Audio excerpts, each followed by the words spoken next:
Given all of this change and just how multidisciplinary the nature of what you're doing is, do you have any favorite resources that you use to stay up to date on what's going on in this industry? Any favorite podcasts, any favorite YouTubers or similar kinds of outlets that you depend on to truly get a pulse for what's going on in this very vast industry?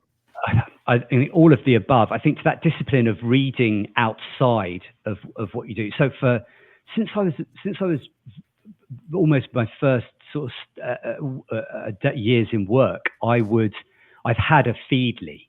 I've read sort of I probably read 300-400 blogs a day, but I do it in such a way that I've trained myself to flick through my RSS reader, and I kind of trust my brain to read it before I'm conscious of it.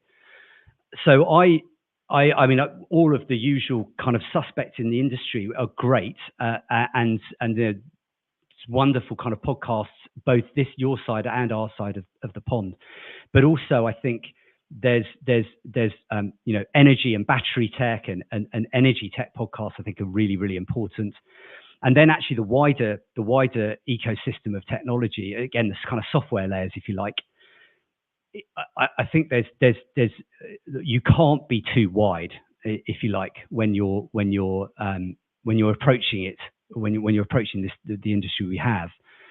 There are certain, I have to say, I do love the Steven Bartlett podcast. He's Diary of a CEO is brilliant.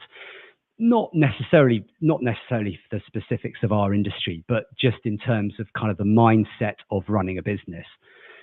There's a lot of health on there, but there's also a lot of business and entrepreneurial and sort of next stage business. So whether that's the chief exec of Amazon or a famous basketball coach or whoever it is, there's learnings are often applied, right? Aren't they? It's often the great in one sector. You can very easily port their learnings and their thinking into what we're doing.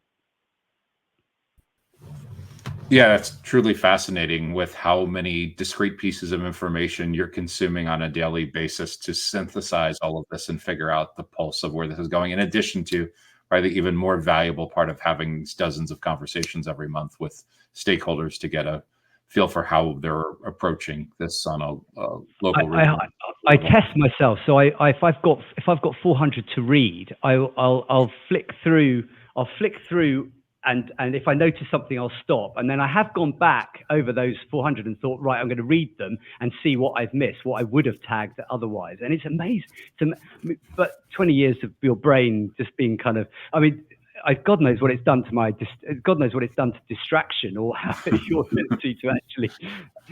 I'm not sure it has actually affected the ability to kind of actually focus on one. But yeah, breadth I think is really, really important. Yeah. That's the premise of all these feed-based platforms now, where like YouTube and LinkedIn 10 years ago, in order to see content consistently from the same individuals or companies, you had to follow or subscribe or show some signs of engagement.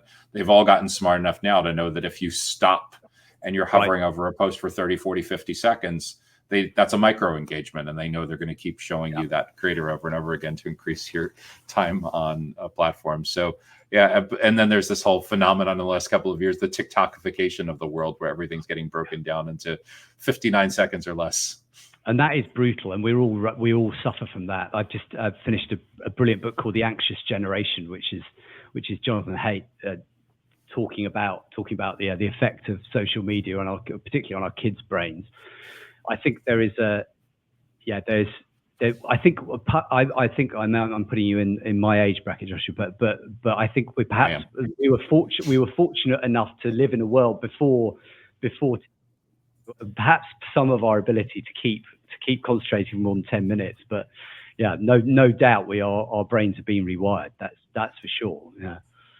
It looks like even LinkedIn has very recently succumbed to this, because in addition to supporting the short form videos, it's not that front and center, but there's a way in which it senses that you're watching these shorts and opens up something that almost looks like the YouTube mobile app experience already. So coming to a B2B professional network platform near you in the coming weeks and months. Yeah. Yeah, I mean, I am guilty now of putting a longer wired or some other sort of lengthy, but I putting it to ChatGPT and saying condense. I have to say I am guilty of that. You know, spitting out. I did that on the $1 trillion that white paper that Leopold wrote about situational awareness. It was called a brilliant white paper, but it was very long. So I put it into ChatGPT, and that part of the utility is, that distillation. Perhaps I'm sure I missed some of it in the non-reading of it, but you get the bones of it.